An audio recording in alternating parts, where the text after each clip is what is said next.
Innal hamdalillah nahmaduhu wa nasta'inuhu wa nastaghfiruhu wa nastahdihi wa na'udzu bihi min shururi anfusina wa min sayyiati a'malina. Man yahdihillahu fala mudilla lahu wa man yudlil fala hadiya lahu. Asyhadu an la ilaha illallah wahdahu la syarika lahu wa asyhadu anna Muhammadan 'abduhu wa rasuluhu la nabiyya ba'dahu. Allahumma salli wa sallim wa barik ala habibina wa syafi'ina wa qurrati a'yunina sayyidina wa maulana Muhammad wa ala alihi wa sahbihi wa sallim tasliman katsira. Amma ba'du fa ya ayyuhal muslimun ittaqullah. Usikum wa nafsi awwalan bi taqwallahi wa ta'atihi. Faqad fazal muttaqun. Qala Allah Ta'ala fil Qur'anil Karim. A'udzu billahi minasy syaithanir rajim. Fattaqullaha mastata'tum wasma'u wa athi'u wa anfiqu khairan li anfusikum wa man yuqa shuhha nafsihi fa ulaika humul muflihun. Sadaqallahul azim. Ma'asyiral hadirin jamaah Jumu'ah rahimakumullah. Melalui mimbar ini saya mengingatkan pada diri saya dan mengajak kepada para jamaah Jumat semuanya untuk kita selalu berusaha meningkatkan iman dan takwa kita kepada Allah dengan sungguh-sungguh, karena dengan bekal takwa inilah kita akan memperoleh keselamatan dan kebahagiaan yang hakiki di dunia dan di akhirat. Ma'asyiral hadirin rahimakumullah. Hari-hari ini kita masih berada di dalam bulan Dzulhijjah. Khususnya hari ini kita masih berada di rangkaian hari-hari tasyrik, yaitu tanggal 11 Dzulhijjah, tanggal 12 dan besok lusa tanggal 13 Dzulhijjah. Di mana di rangkaian hari-hari tasyrik inilah kita diharamkan untuk berpuasa, dan di dalam hari-hari tasyrik ini kita diperintahkan oleh Allah untuk senantiasa mengumandangkan takbir memuji kebesaran Allah, dan tentunya sebagai bentuk rasa syukur kita kepada Allah Subhanahu wa taala. Ma'asyiral hadirin rahimakumullah. Tentunya sebagaimana kita ketahui, setiap tahun kita melewati momentum ini, yaitu rangkaian Hari Raya Idul Adha, yang kemudian rangkaiannya adalah hari-hari tasyrik. Pertanyaan besarnya adalah, sudahkah kita mengambil hikmah dari momentum yang ada untuk kemudian kita jadikan sebagai modal untuk meningkatkan kualitas kehambaan kita di hadapan Allah Subhanahu wa taala? Manusia paling tahu tentang dirinya, karena hanya dirinya lah dan Allah yang tahu sudah seberapa jauh peningkatan yang dia lakukan dan dia usahakan.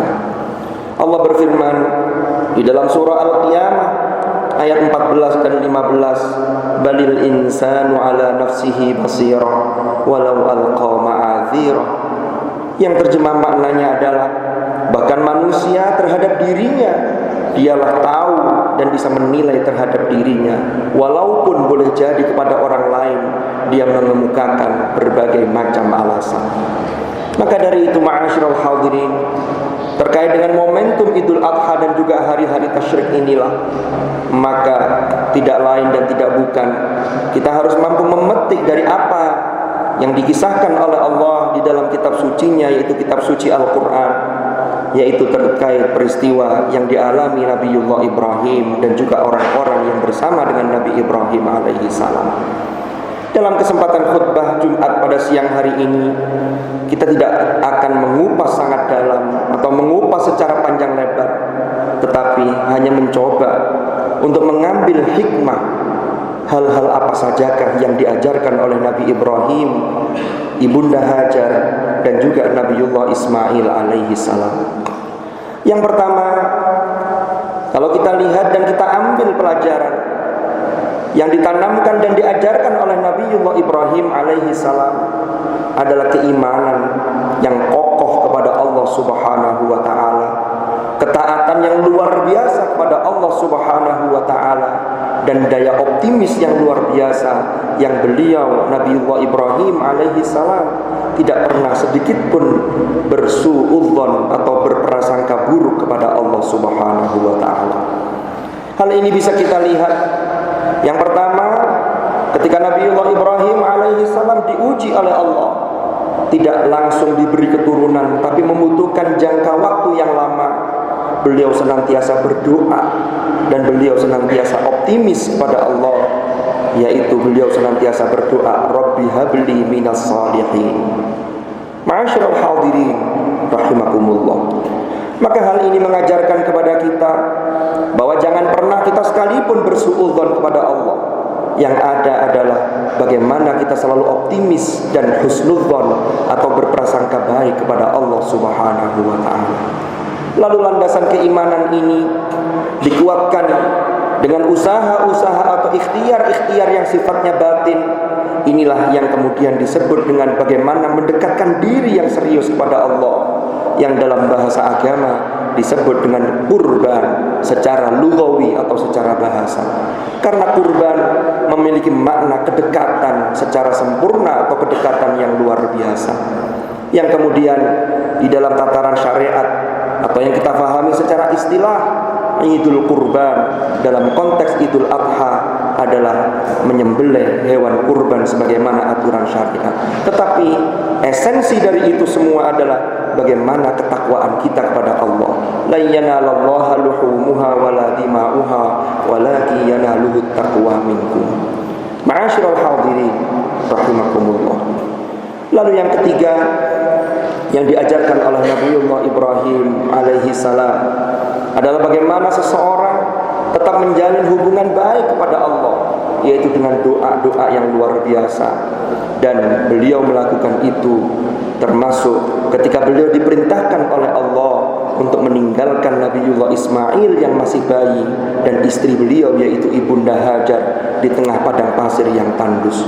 Dilandasi ketaatan yang luar biasa, dilandasi keimanan yang luar biasa, dan daya optimis yang luar biasa, beliau memohon kepada Allah agar generasi berikutnya yaitu anak cucunya betul-betul Rabbana liyuqimus shalah, yaitu untuk senantiasa menjaga salatnya. Ma'asyiral hadirin rahimakumullah. Landasan optimis, landasan keimanan yang luar biasa ternyata yang diajarkan juga kepada kita tidak kemudian berpangku tangan, tetapi ada ikhtiar-ikhtiar yang luar biasa. Kita lihat contohnya ketika Ibunda Hajar di tengah padang pasir yang tandus, lalu kemudian disitulah tidak ada bahan makanan apapun karena persediaan bahan makanan yang ditinggalkan oleh Nabi Ibrahim sudah habis. Maka ada ikhtiar yang dia lakukan dengan senantiasa memohon kepada Allah.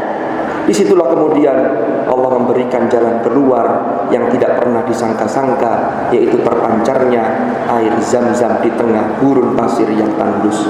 Ma'asyiral hadirin rahimakumullah. Inilah beberapa hikmah yang bisa kita petik, sehingga jika kita berharap atau jika kita berharap betul-betul ada sesuatu yang berbeda yang tidak pernah kita duga, maka jangan pernah memutus optimisme kepada Allah Subhanahu wa taala, tentunya dibarengi dengan ikhtiar, baik ikhtiar zahir ataupun ikhtiar batin. Ma'asyiral hadirin rahimakumullah. Mudah-mudahan Allah Subhanahu wa taala senantiasa membimbing langkah kita sehingga kita selalu berada di jalan yang diridhai oleh Allah Subhanahu wa taala. Wallahu subhanahu yaqulu wa biqaulihi yahtadil muhtadun. Man 'amila shalihan falinafsihi wa man asaa fa'alaiha wa ma rabbuka bidhallamin lil 'abid. Barakallahu li wa lakum fil Qur'anil karim wa nafa'ani wa iyyakum bima fihi minal ayat wa dzikril hakim wa taqabbala minni wa ومنكم تلاوته إنه تعالى جواد كريم بر رؤوف رحيم. أقول قولي هذا وأستغفر الله لي ولكم فاستغفروه إنه هو الغفور الرحيم. وقل رب اغفر وارحم وأنت خير الراحمين. اللهم صل على سيدنا محمد وعلى آل سيدنا محمد.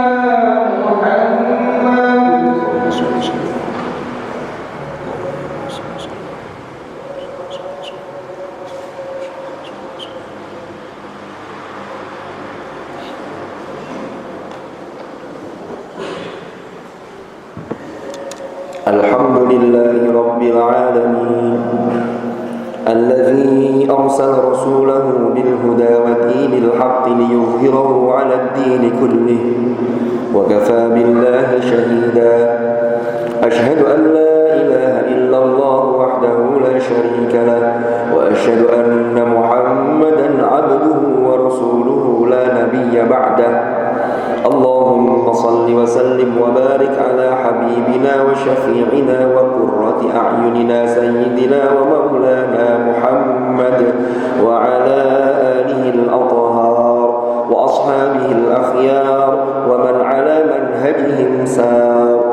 أعوذ بالله من الشيطان الرجيم. بسم الله الرحمن الرحيم. والعصر إن الإنسان لفي خسر إلا الذين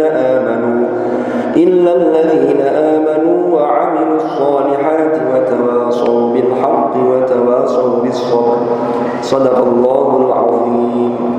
أما بعد فيا عباد الله اتقوا الله أوصيكم ونفسي بتقوى الله وطاعته فقد فاز من اتقى.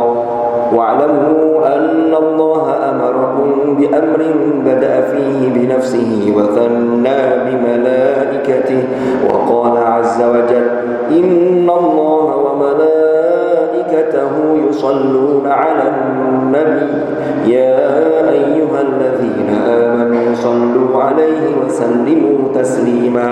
اللهم صل وسلم وبارك على سيدنا محمد وعلى آل سيدنا محمد كما صليت وسلمت وباركت على سيدنا إبراهيم وعلى آل سيدنا إبراهيم في العالمين إنك حميد مجيد. وارض اللهم عن الخلفاء الراشدين ساداتنا أبي بكر وعمر وعثمان وعلي وعن بقية أصحاب رسول الله أجمعين وعن التابعين وتابعيهم بإحسان إلى يوم الدين. وارض عنا معهم برحمتك يا أرحم الراحمين. اللهم اغفر للمؤمنين والمؤمنات والمسلمين والمسلمات الأحياء منهم والأموات إنك سميع قريب مجيب الدعوات.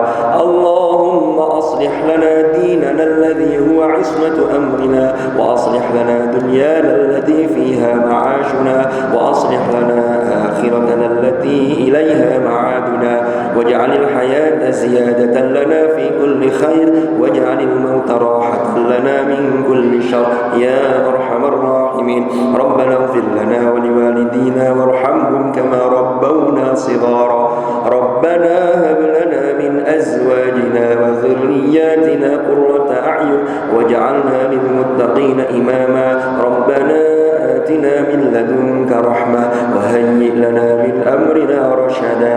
ربنا آتنا في الدنيا حسنة وفي الآخرة حسنة وقنا عذاب النار.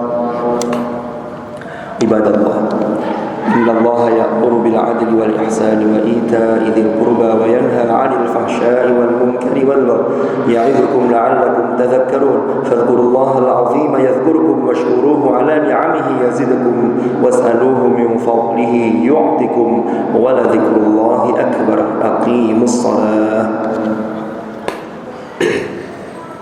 الله أكبر الله أكبر. أشهد أن لا إله إلا الله أشهد أن محمدا رسول الله. حي على الصلاة حي على الفلاح.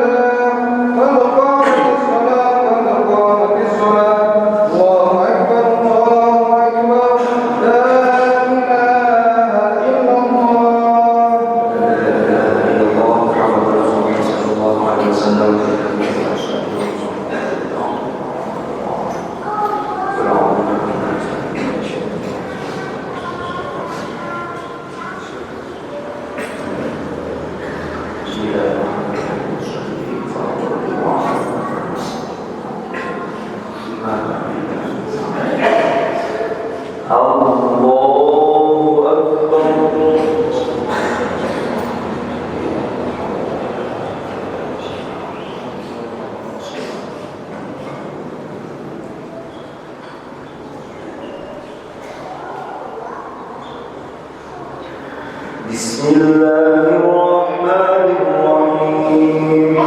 Alhamdulillahi rabbil alamin. Ar-Rahmanir Rahim. Maliki yaumiddin. Iyyaka na'budu wa iyyaka nasta'in.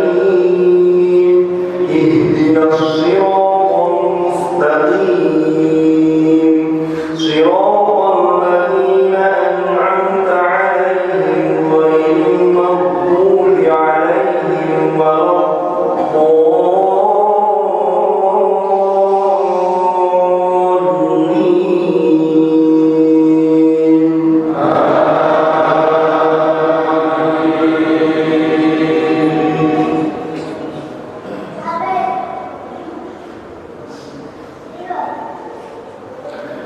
وإذ قال إبراهيم رب اجعل هذا البلد آمنا واجنبني وبني أن نعبد الأصنام رب إنهن أضللن كثيرا من الناس فمن تبعني فإنه مني ومن عصاني فإنك غفور رحيم ربنا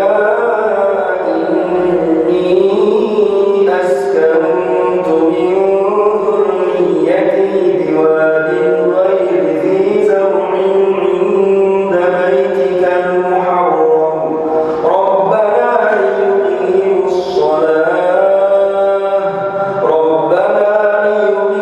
الصلاة فاجعل أفئدة من الناس تهوي إليهم وارزقهم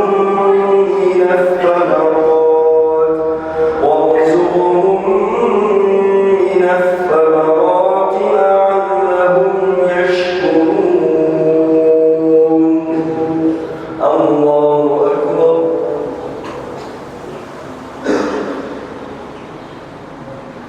سمع الله لمن حمده. الله أكبر.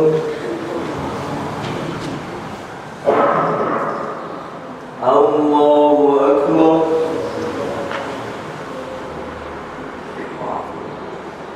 الله أكبر.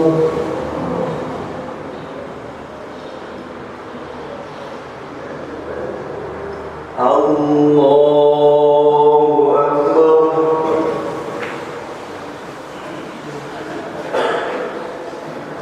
بسم الله الرحمن الرحيم. الحمد لله رب العالمين.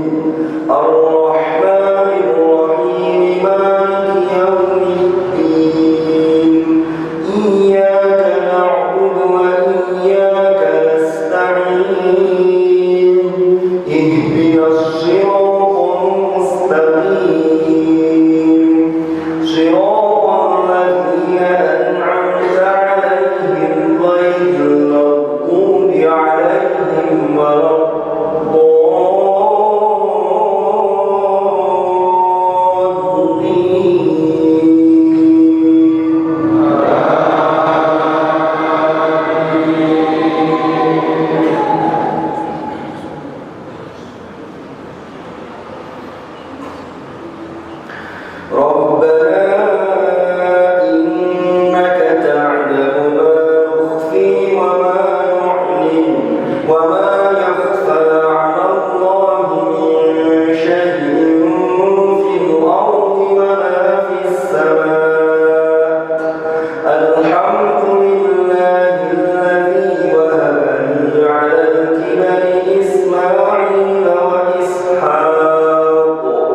إن ربي لسميع الدعاء رب اجعلني مقيم الصلاة ومن ذريتي ربنا وتقبل دعاء ربنا اغفر لي ولوالدي وللمؤمنين يوم يقوم الحساب